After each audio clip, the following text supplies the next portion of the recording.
had a long-term tenant in there. And when I realized, I was like, wow, this guy's paying my mortgage. I'm living practically, mortgage free. So I need to do more of this. But I didn't know how. It was just something I kind of fell into, which now we know is called house hacking.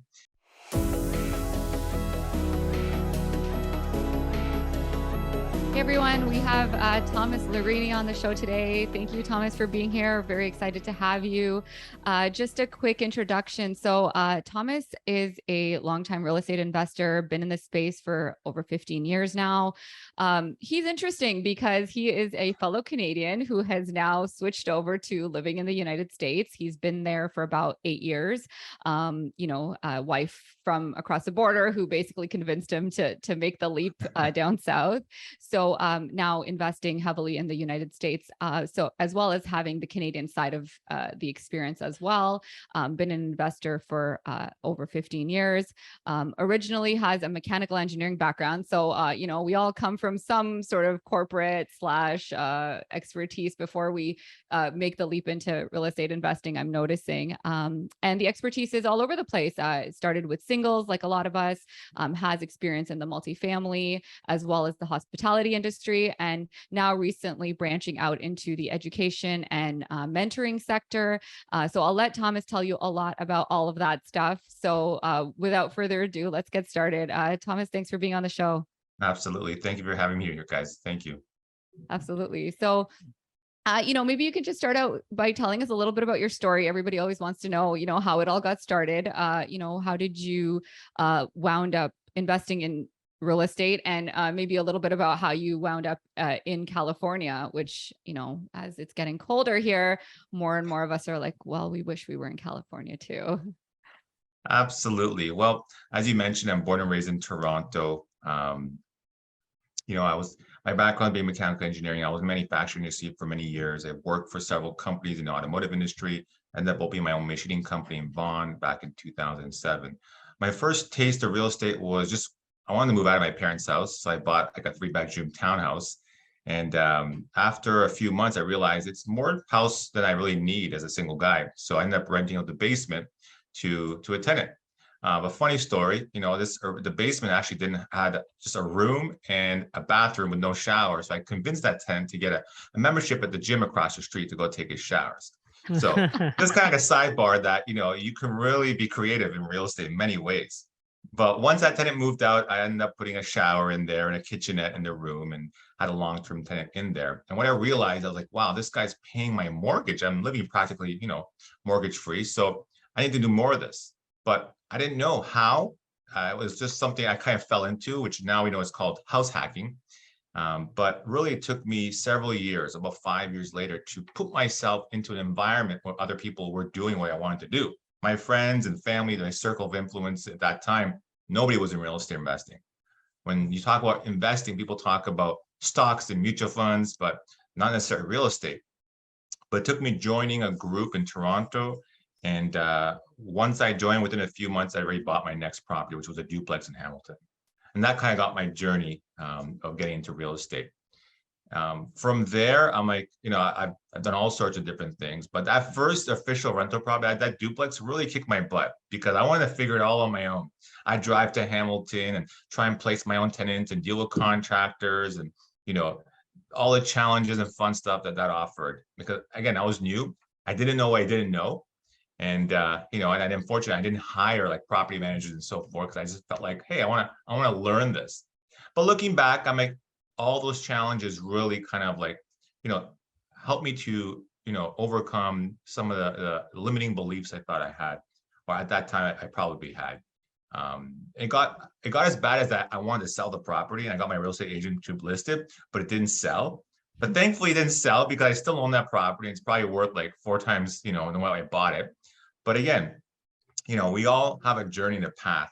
From there, I just continue to invest into, smaller asset classes, condos, single families, and it was mainly focused in Hamilton. So you had mentioned that I live in California now. So, I married an American, so I was blessed enough to have that option to potentially, move to the US. So we made a decision. If you recall the ice storm of 2000, I believe December 2014, we're like, this is crazy. We have power outages and everything. So it's like, let's get out of here. let's go to California. Let's try for 6 months and see if we like it. So 6 months later, we did like it. So we ended up coming back, selling everything, packing up, and then moving to Cali. So we've been there for the past 8 years. That's And, amazing. but, and then kind of continuation of my story. So once I moved to Cali, I was like, what am I going to do? I'd sold my machining company and I was like, all right, I kind of like this real estate thing that I was doing on the side at that time, just buying, holding mainly. I just figured, well, I don't know anyone in California. I'm not in the system. I have no credit. Why don't I try this long distance to continue investing in Canada? And this was like, way before like all this virtual kind of education and systems were available. But literally, I picked up my phone and started calling realtors, property managers, and really kind of like just trying to make deals happen, just, long distance. And what I realized is like, I could do this and end up partnering with Canadians. And that's how I continue my journey. It was really through joint ventures. So I would partner up with, friends, family initially, and they would apply and they would secure the mortgages. I would find the deals, kind of manage it, that sort of thing. And then, slowly, portfolio would expand. And then I figured, well, after a few years, why don't I invest in the US? So initially I started investing in Ohio and then North Carolina. And then, I am in California. So we've got several deals here in California. My father-in-law is a land developer. So I kind of got involved in that space of land development, entitlement, and new construction. So that was a whole other fascinating segment of real estate. And in the last few years, I've kind of leveled up. Well, like a lot of investors, once you're investing for a few years in the smaller stuff, you're like, what about the bigger stuff? Having 30, 40 single family house spread across different cities is okay. But what about starting to buy the multifamily apartments type of thing? And that's kind of what I ended up doing. Started acquiring, apartments and formulating, strategic teams. So we ended up doing kind of syndication kind of a system where 4 or 5 partners would get together, would raise the capital and acquire these buildings, and mainly for value add opportunities, force that appreciation over the upcoming years. And you refinance it, that sort of thing. So that's where I've kind of like progressed to. In the last 7-8 months, I connected with Alfonso, who's the founder of Wealth Genius. Initially, I hired him as my coach, but within a few calls, we just kind of like connected very well. So he brought me in as a partner, and now we're just expanding the Wealth Genius brand. At this point, it's right across Canada with about 400 members. And in June, we launched the real estate stream. So right now, I'm helping Canadians invest in the US and onboarding coaching clients. And really, the vision with Wealth Genius is to have groups all across the US. That way, we got a support system for Canadians. So if you want to invest in, say, Dallas, who in the groups in Dallas? Oh, we've got, Joe and Cindy. They can be boots on the ground for you, potential JV, provide resources or even opportunities type of thing. And that's starting to happen. We've got a couple of my coaching class students are moving to Texas the end of this month, onboarding a client from Ohio. So, it's been amazing to kind of see the progress there. And really, for me, just the passion of helping others. I think a lot of us who've been in this industry for a long time, at some point, it's like, all right, you're accumulating assets, you're creating wealth through real estate, but there's the element of helping others. I see a lot of other investors have goals of, I want to create like 100 millionaires over the next 10 years, or I want to create real wealth and really help people. And that's kind of like what I'm seeing with Wealth Genius, is really sitting down with individuals, educating them, helping them wherever they are. If they're brand new investors or experienced investors, it's just helping them kind of like stay focused and take the next steps, and realizing, it's not perfect. And especially with the market conditions and everything that we're experiencing over this past year, it could be challenging. So I've got students who are flourishing, other ones who are really stressed, just depending on what strategy they were involved in or what they're doing type of thing, right? So, it's my job to kind of understand them, help them, guide them, encourage them, and just kind of give them some ideas, help them to just keep pushing forward, and hopefully look back, 10 years in the future, and like, man, 2022, it was a kind of a challenging year. Do you remember like those deals we were involved in? Man, we just felt so stuck or whatever, but we got through it, because I can look back 10 years ago and some of the deals I was involved in. It's like, man, those were some challenging deals and just, sleepless nights and, dealing with some tenant issues or non-paying or damaged units, all that kind of stuff that we experienced. So, I mean, once you experience it, you realize, hey, this is it. This is part of the business type of thing. Don't get surprised. When it comes, it comes. I think I went a period of like 4 or 5 years with no tenant issues. I'm like, oh my gosh, this is amazing. I have all the best tenants, no issues. And then one comes and you're like, whoa, this is hard. It just from non-paying is one thing, but damaging units or complaints or police, all that sort of stuff. So if anything, I just want to just give people a heads up. I'm like, it's not all roses and peaches and stuff. I'm like, it could be challenging. For sure. I know you covered quite a bit there, and we're going to get into a little bit more as far as your the Wealth Genius part and the Canada US, because that's really want to focus the conversation on. But since you have a kind of a unique perspective, you've lived in both sides of the border. What would you say are some of the big differences that you're seeing between Canadian and US real estate, whether it comes to financing, whether it comes to maybe tenants? I don't know. It's just in general. Sure. Oh, that's a great question. I had a 2-day boot camp in Toronto recently, I believe early last month, and that was one of the first parts of my presentation was the differences between Canada and US. I'm like, good to realize that, I mean, Canada is a beautiful country, but in population wise, it's small, right? So you've got your neighboring, the United States, a population 10 times the size of Canada. So with that, you've got a market 10 times the size, more tenants, more opportunities. I'm like, at the very least, I mean, just the opportunities alone are that much more available for investors. I tell people all the time, if you go on realtor.ca and type in multifamily in an area, very limited the amount of deals will come up. Yeah. So for the general investor, I mean, access to opportunity deals are hard to come by. And then over like 50 units, forget it. You don't even find them on the MLS. So those are usually traded off market between brokerages, between REITs, private syndications. So, we don't even have access to those deals. On the flip side, you go in the US and you can go online. There's several sites connecting with brokers. And, as long as you can legitimize yourself as a real buyer and operator, I'm like, you have access to deals, 100+ unit deals. And that is just not available to the average investor in Canada. So just from a deal perspective, tons more opportunities. In terms of the different markets, so now you got 50 states you're dealing with, and states with millions of people. You've got different laws, landlord-friendly versus tenant-friendly states. So that's something to consider. Like, hey, for me coming from Ontario, where the laws are heavily favored for tenants, versus a state, if it's Texas, Florida, North or South Carolina, or even Ohio, where it's landlord friendly, where you don't have this tenants, where it's like a rent continuation, or if the tenant doesn't pay, they're stuck in there type of thing. We don't have those kind of problems or challenges as much as you have in a lot of part of Canada. So you've got that choice. So now you've got options as an investor considering the US. Then you have price points.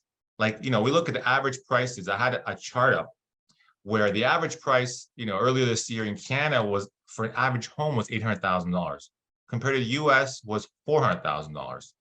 So now you're talking about affordability and price point. Or in Canada, things had just skyrocketed to just uncharted territories so high that it wasn't making fundamental sense. So when you're seeing like a building and the average price is like $250, $350 a door, but the rents are still $1,000, $1,200, I'm like, this is not going to cash flow. This doesn't make no sense. Why would I acquire this?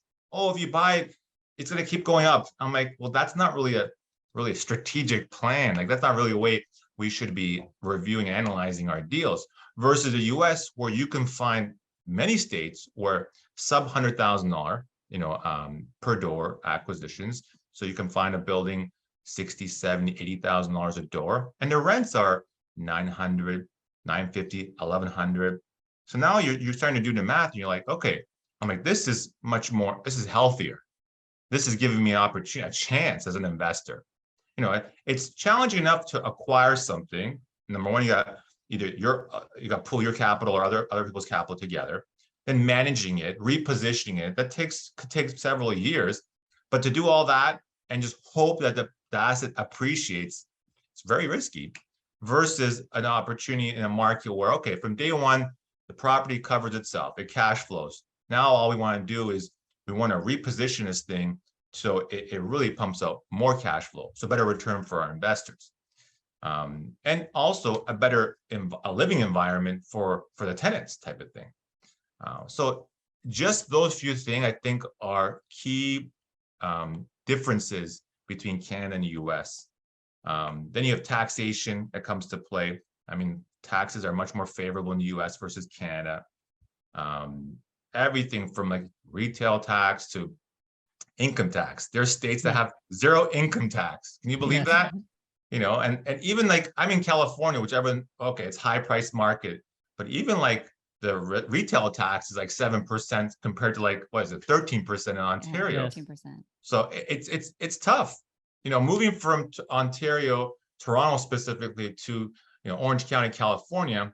All right, average prices are relatively the same, $1 million for the average home. But at the same time, the rest of your living expenses, I find actually cheaper here than back in Toronto, you can imagine, even with the cost, the dollar difference. So those are some of the differences I would suggest people. And I just want to make it clear, I'm not telling people or suggest don't invest in Canada. I'm like, I do continue to invest in Canada, but you probably want to consider diversifying, your portfolio and venturing into the US. But there's the steps involved for that, because someone's going to go online. I know they're going to find a $60,000 house somewhere like in Indiana. Like, oh, that's great, I'm gonna go buy that. I'm like, okay, well, just be careful, right? Is it worth it? Because then you go buy this property, spits out a couple $100 in cash flow. Well, then you got to file tax returns in the US and all the expenses behind that, going to wipe away any cash flow. So is it really worth it? So these are kind of things I kind of sit down with my students in Canada, say, okay, what is your game plan? What is your goals? And all that kind of comes to play and how to move forward. Yeah. You know what? You made really great points there. And we can totally relate because we've been investing in the US for a little while. And originally we started off with buying in cheap areas with no economic fundamentals. And we learned the hard way that, you have to pick the right market. And secondly, what you mentioned about, there's every newbie in Canada was just banking on appreciation, right? There was no, and then obviously in the last few years, things were great, but now that things are starting to change, that's kind of a wake-up call for a lot of people, especially if they bought at the peak of the market in the last 1 year, right? So now you're starting to see these newbie investors that are not educated kind of taking a big hit, So diversifying and looking at fundamentals is so important when you're investing. Absolutely. And I tell some of my students, I'm like, you may have to slow things down to speed things up, if that makes sense. And I'll explain. Especially in this market climate that things have changed substantially in both sides of the border, even here in the US, the rates have gone up considerably. So things are starting to take longer. Market conditions have changed than where they were earlier in the year. So expectations on both sides, sellers and buyers, are still kind of like trying to figure out how do we line up. That makes sense.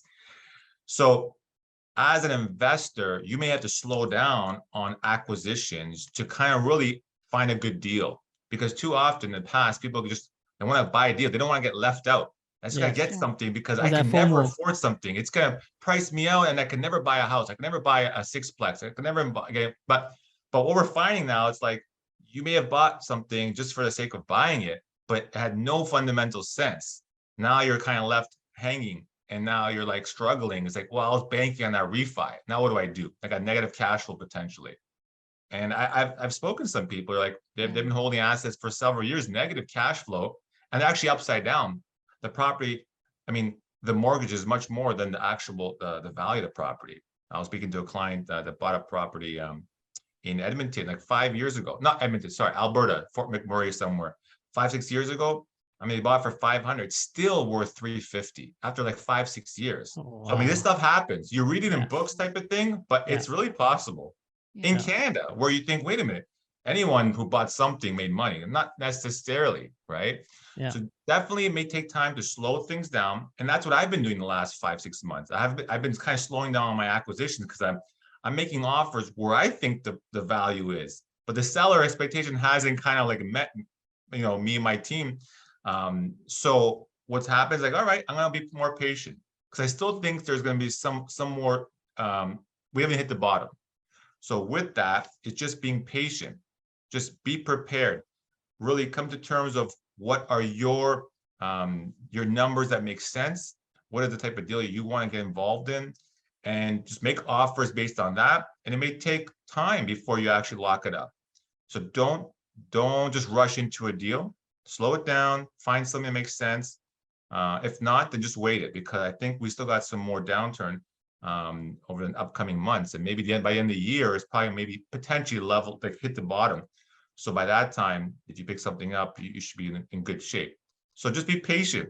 And that's hard to say because we're hustlers, right? Like Yes, yes, so 100%. And you know, that's exactly what we're doing is we kind of feel like we're being unproductive right now. A lot of Uh, times it's a lot of learning. It's a lot of yes, yeah. analytics. It's a lot of sitting down and evaluating things and your cash position, like so many different things, right? But 100%. the mindset that we're all in and have been in for so long is like, we got to be doing something, or we're like, Yes. Jose has this saying, right? Either you're growing or you're dying. So like, we feel like, hey, like we're not growing. Like when you're not adding doors, you're not growing Right. in our mind, right? But ultimately, like you said, I mean, it comes, you got to be more sophisticated, and really you got to come down to you got to dig deeper, right? Like, what is your real why? What is it that you're trying to accomplish? The doors are just a product of that, right? Like, it's not like how many doors you're adding or how many acquisitions you're doing. That's feeding your ego more than it is feeding your why. So we've had to really work on ourselves too. And like, thankfully, we have, again, like the more you surround yourself with people who are doing this and educate yourself, the more of those warning lights start flashing at you, warning you that these are the realities, which is again why people should invest in good coaching and surround themselves with people who are in the trenches as well. There's nothing more valuable than that. So no, that's great. So I wanted to kind of talk to you a little bit about, you're kind of in different markets, different strategies, doing a whole lot of different things. Tell us about how you navigate that. And I mean, how you're able to like what do you do to evaluate opportunities? How do you decide which opportunities you're going to take? And how do you do all of that? Yeah, I mean, that's a great question. I'm not saying I have a perfect formula, because the longer you are in real estate, different types of opportunities will present themselves. So it's up to us to determine, is this something I want to get involved in? And if so, I'm like, how much do I want to get involved into it? So I started off as a buy and hold investor, then did some flips, and then that was kind of like my main thing. And then several years ago, maybe 2.5, 3 years ago, I got involved in wholesaling. Like completely, like it wasn't even planned out. I just had an opportunity. I wholesaled it, and I was like, wow, that was easy. And that was pretty quick, making money. So I started getting involved in wholesaling on the side. But at the same time, here in California, I'm a licensed realtor. So I have kind of clients, doing realtor business. But then it got to a point where things can get really overwhelming and you're bouncing around a lot. And then I got, obviously this year I got coaching and so forth. So it's important that you really come to terms of what you really enjoy doing, what you like to do, also the amount of time you have available, and where potentially your efforts will provide the best return. So whatever that looks like for you, I mean, I really make it clear. And then from there, what I like, we kind of talked briefly offline. In real estate, we talk about utilize leverage. So leverage is, I mean, it's the thing in real estate. The first thing people think of when we talk about leverage is, oh, leveraging is, you know, I use the bank's money, I put down payment leverage in the bank. So yes, you're leveraging money, so other people's money, OPM, which is great. But what else can you potentially leverage? And when you start expanding your mind, you start realizing, well, I can leverage other people's time. And that might actually be more valuable than leveraging other people's money. Yes, you need money to acquire a deal, but if you're able to strategically leverage other people's time, now you're just duplicating yourself in so many different and so much more in terms of the capacity you could take on. And also, if you are leveraging strategic individuals, like high level, really sound investors, well, now I'm leveraging their expertise. So what I've done over the last couple of years is partner with certain individuals who have high competency in certain streams of real estate, and it's been very beneficial with me. And I'll give you an example. It's like short-term rental. So, you know, I mean, it's one of the most popular strategies these days, right? Mainly because of the higher cash flow that it could potentially, you know, spit out.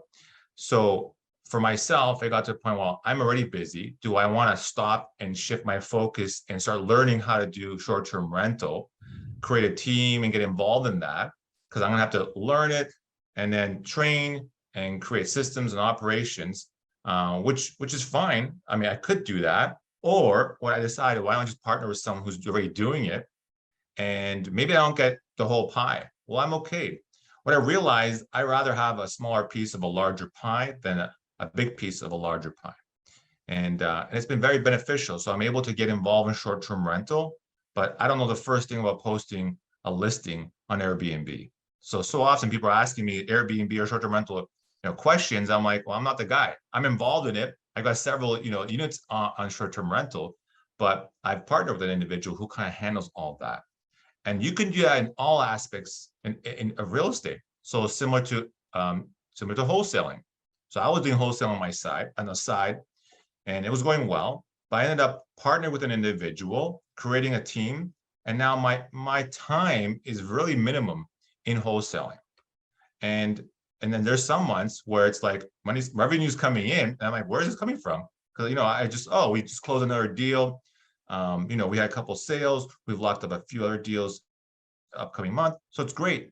So, and I'm okay sharing that because again, multiple streams of income with the less amount of time is kind of where we want to get to. So it's almost creating these passive revenue streams.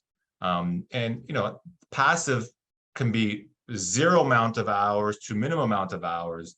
You know, so there's also a range there of what constitutes being passive type of thing.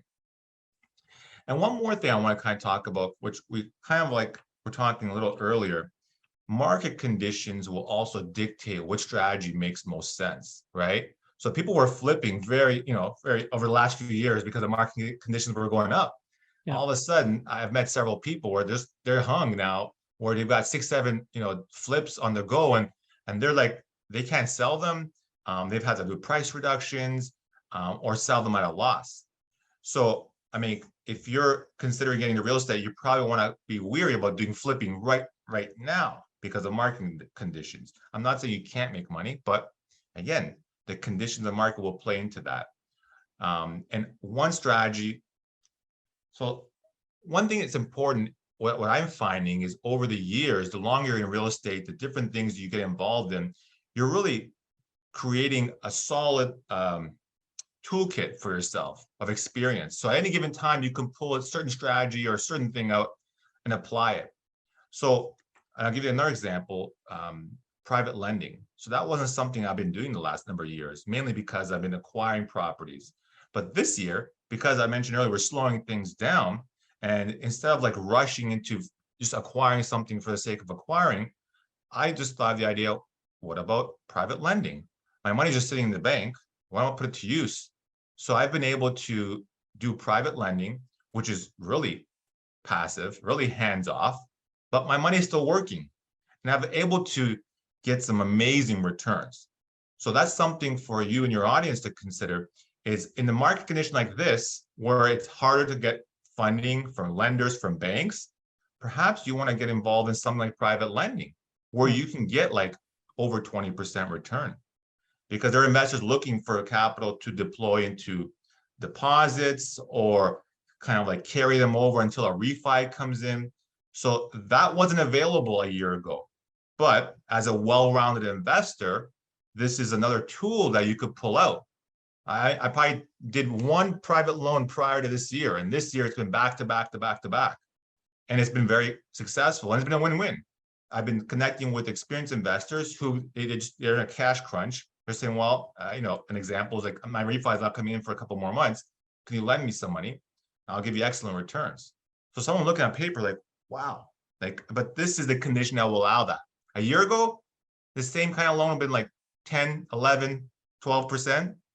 You know what I'm saying? Yeah. Yeah. No, Definitely. that's very, very, very creative, and yeah, very. You have to change with the times, right? Pivot. Where Yeah. you got to pivot as much as possible, and the more strategies you have learned about or you know of in your toolbox, then you can pivot as quickly, right? So when, for example, let's say you mentioned about the flipping, once the market conditions improve, flipping may come back again, right? So Yeah. Or there's going to be a great, like you said, a great time to buy, and, just being patient and studying the fundamentals and economics that are happening around you will Right. allow you to determine that. But yes, being a well-rounded investor is really important. And, it's interesting. There's two schools of thoughts. Like way back when we started, it was like, no, like you got to focus. You got to be a one-trick pony. You got to be good at one thing. Right. And we also never believed in that. Jose is also like, who's kind of the visionary behind the business, is always been a big believer that, hey, like you got to have multiple tricks in your hat. You can't just be a one-trick pony. It's great to focus. And I mean, one thing can be your main focus, but you always have to have other things that you can lean to. And we've been the same way. We've always been able to identify where things are going and pivot accordingly. And there's seasons, right? There's seasons in real estate, and you kind of have to be able to gauge that season and ride those waves. And I think that's actually where the money is made, is being able to identify the right wave to ride. And sort of when you need to get off another to make sure you don't drown, if I can use that analogy, but like just being able to navigate that very well. So yeah, no, I like that.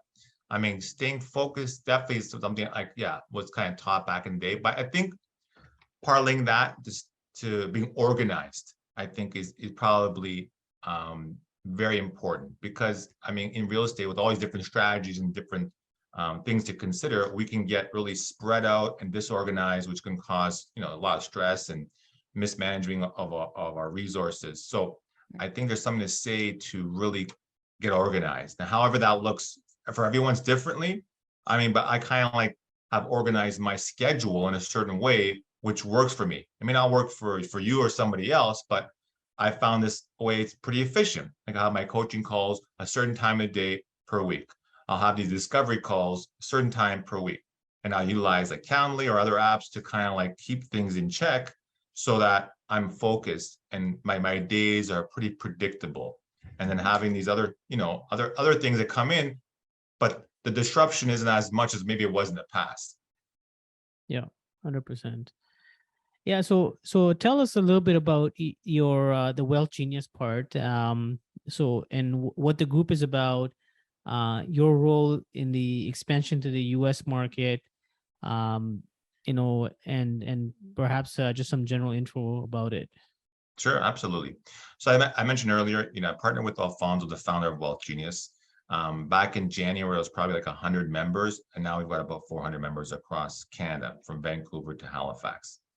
So when I connected with him, the vision is, all right, I mean, we're doing all these live events. We're getting a lot of attraction. People are joining the group.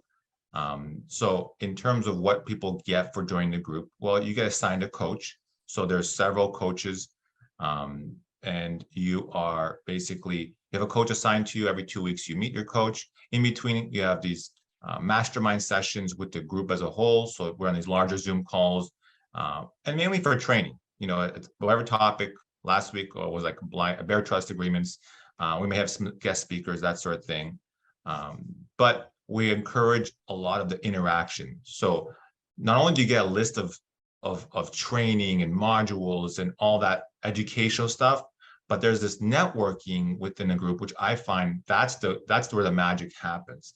I've been involved in other groups, but what I found in Wealth Genius is it's attracted some really amazing people, like really amazing people where it's like the private group online is super active and people are collaborating together very frequently.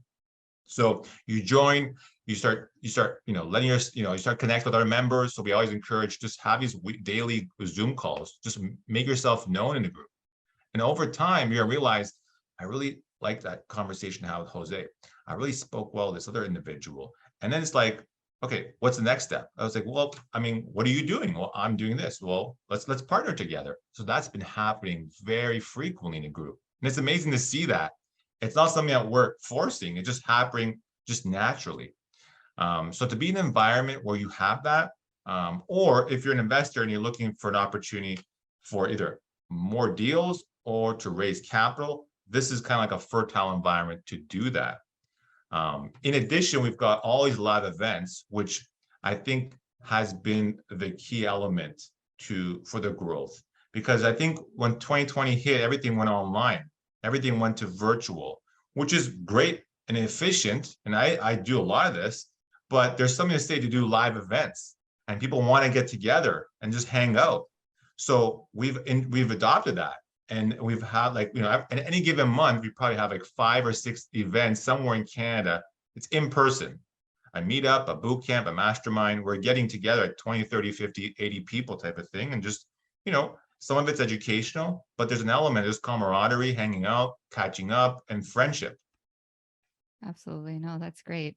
And I actually had a question. I think it should have kind of preempted this question because we were kind of talking about the US, but we kind of touched on the fact that the US is so big and there's so many markets. And I think this is a question that so many people have is how do you select the right market? And how do you really, you're in California. I don't know where you're investing in the US, but I'm suspecting that you're not just investing in California. You've got other properties in other markets. So how do you identify those markets when you're dealing? Because I mean, it is a sense of overwhelm. And I'll be honest, for us too, we've been in the US for some time, but it's a constant struggle determining where to go next.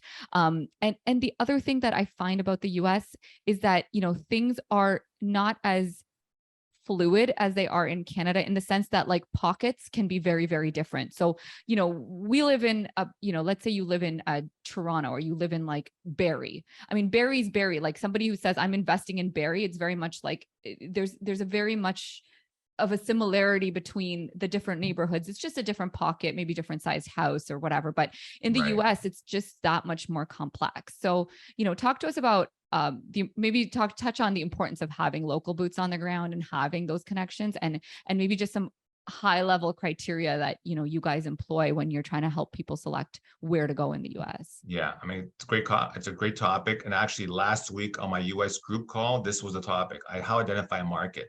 Yeah. I'm like, the reality is with a population of like 300 million people, you're going to have such difference in areas in a city that you don't get in Canada. Our cities are like thousands of people versus there it's millions of people. Mm-hmm.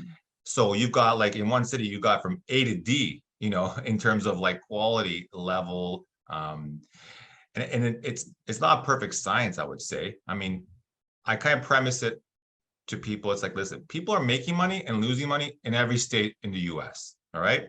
So when you say, is there one particular area? No, I mean, people are making money in every state. It's just understanding that particular market. What I kind of also talked about at the US boot camp was you probably want to stack things in your favor. And what do I mean by that? Well, I mentioned earlier, landlord friendly state. That's something that's it. If you pick a state that's landlord friendly, all right, now you're kind of weighing it more in your favor. Look at potentially property tax. I mean, property tax varies from like 0.3% to like almost 3% in different states. So you may want to look at a state which has a little bit lower property tax. Why? Well, again, more into your favor. And then kind of going to more economical kind of data. We'll start looking at areas where there's job growth, areas where people are moving to. And then that will kind of continue to stack things in your favor. Then your resources and connections and contacts, that's going to be huge. And that's going to stack it more into your favor. Then maybe if you got some familiarity, you know a particular town or city or state because you visited it type of thing. Or so that's what sometimes I'll end up doing. I'll fly out, spend 4 days in an area, kind of make all kinds of connections, drive it street by street, really kind of get a sense of what areas to stay away from, what areas I'd like to be in, talking to the local realtors, property managers. Those are the ones who live in those areas. So you want to really squeeze as much information from those people to kind of like help you, and always cross references with several to see if they're saying the same thing. Yeah. I never just take one person's word. I mean, just to make sure what this person's saying is correct. So I kind of have a, if I'm talking to a realtor, I'll talk to several realtors, and they may all confirm, yes, this is a great area to invest in. Stay away from that area because sure, I mean, I used Ohio, so I was investing in Cleveland for a number of years. You've got some areas of Cleveland you definitely want to stay away from. But look at the deal price. You can buy something like 40K a door. I mean, yeah, but that's a really rough tenant profile, and you may not even get rent type of thing. And the condition of properties is very, delicate type of thing. So those are things that you have to factor in your favor. And then it comes to a point where, all right, with all these factors, where are the opportunities? Because what I found sometimes, like, I really want to invest in a particular area, but there's no deals there. So now what? You just wait there until you find a deal. So then you may be waiting a long time.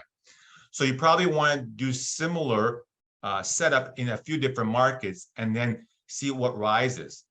And that's what I am doing. I'm focused on 2-3 different markets and say, okay, based on the areas that I've done my research and have my contacts, I'm going to continue to focus until a deal comes up that makes sense. Again, there's 50 different markets in the US.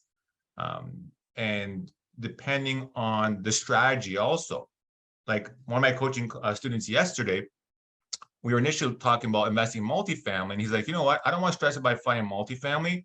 I'm just going to start flipping. I found a place, in Michigan of all places, where the price points is low enough I could buy cash. There's enough of a spread, I think, that I could flip it. I'm okay making like 30, 40 grand, and just doing that for a couple of deals and maybe just kind of building up a little bit of a nest egg before I find something. Because he got in that situation where he's looking at different markets, talking to different people, and he's just getting kind of overwhelmed. And he's like, well, I just don't know. And I don't want to stress about it, but I still want to take action. So also the strategy may also dictate the area to focus on. If you're looking for larger multifamily, 100 plus, well, it's going to kind of direct you in certain places more than other places. It starts eliminating certain places. So again, and there's a lot of factors to consider, but just kind of process of elimination and start stacking things into your favor will start putting you in towards a certain direction in a certain market, a certain area that you probably want to start focusing on. But it's hard to say because again, we could talk about 4 or 5 different strategies, right? Yeah. 100%. It's yeah, well said. Yeah, some really good advice. Exactly. I think that's the best way I've heard it put, actually, is stacking it. I think that's really cool. Yeah. So yeah, it's just building like almost a case for a certain market by, starting to layer all of the evidence that supports that decision. Right. And in the US, I mean, I find there's more information available than in Canada in general. Yeah. I think privacy laws and just the kind of technology is just much more favorable in the US, I've found in general. For sure. And then there's like different systems that you can pay for and just get access to certain data that's just not available in Canada that could help you. 100%. Absolutely. Yeah. Yeah, no, that's great. So as we're kind of coming to a wrap here, I just we always ask our guests, is there kind of a saying or a quote that, that resonates with you or that helps you in your business or your life? I mean, you're obviously a super successful guy. I think that, you've managed to accomplish so many different things, and it's admirable, all the initiatives to, mentor and educate others. I think that there's so much value. There's so many phony mentors out there. So make sure you pick a good one. You guys are somebody who's actually done it and somebody who's doing it because they love it. So I think that that's wonderful. And I definitely think that people should, I get people who ask me often, like I just had a call with somebody last week saying, hey, like, do you have a group that you would recommend? And back in the day for us, it was Rain too. I mean, we used to go to Rain. I mean, Don Campbell was the legend, and his Right. economic fundamentals really changed our life. Like it truly and honestly did. So being part of a group like that is based on people who are, basing their decisions on education, on fundamentals, on proven strategies, there's no value for that, especially as a new investor. So yeah, definitely we'll link it in our notes about how we can check out Wealth Genius and how people can get in touch. But back to our quote. So maybe you can share something with us, some words of wisdom. Yeah, I mean, first of all, I'm blessed to be in the position I am today. It hasn't been overnight. It's taken years to get here. And I'm constantly learning. So I don't pretend to know everything. I tell people all the time, I'm a constant learner. I'm at a different interval and on the journey, but there's still a long way for me to grow as well as a person. But to me, credibility, reputation is huge. I'm always in the mindset that just to do unto others, the golden rule, do unto others as you want them to do unto you. So I kind of go into an environment and say, listen, this is what I know, this is what I'm imparting, but don't pretend to know everything, but just want to give the most that I can, and just the best, and never to undermine things. And because at the end of the day, with me, my faith is such a big component of my life that, I mean, it's kind of supersedes all this investing stuff. So I kind of share about who I am. I don't lead it off always with, I'm a real estate investor, I'm a man of God. I'm here. Just all the things in my life, I just give it to God. And from there, I'm a husband, I'm a father. And then after that, I'm a real estate investor, business person, that sort of thing. So with that premise in place, like I answer to higher calling. So I kind of analyze myself every day. What am I doing? Am I doing the right thing for people, for others around me? And I just kind of like, I just operate. So, hopefully that resonates with people and they appreciate that. But at the end of the day, I don't look to burn any bridges and damage it for one deal, because too often you hear is like something happened and someone's reputation gets tarnished because of one deal. There's always going to be deals out there. So I think at the end of the day, it's just operate with, with a clear conscience and just wanting to do the best thing in all scenarios. And then, you probably would be, on the right path. Yeah, no, that was amazing. Thanks for sharing that. So yeah, thanks so much for being on our show. It's been a real pleasure. So many great insights, I'm sure. What's the best way people can get a hold of you? Yeah, well, first of all, guys, thank you for having me here. It's been awesome to be on your show. Thank you for this opportunity, and I wish you guys all the best. And in terms of connecting with me, most people hit me up off of Instagram, and that's probably just DM me there, or on Facebook as well. Those are probably the two main places that I'm most accessible on social media. So yeah, feel free to connect that way. Okay, great. We'll link Perfect. it in our show notes, Instagram, Facebook handles, and as well as contact for Wealth Genius. So if people are interested, they can definitely get in touch. So thanks again, Thomas. It was so Thank great. you. Thank you for your time. We appreciate Awesome. your honesty and all the information. It's been a pleasure. Thank you so much. Take care.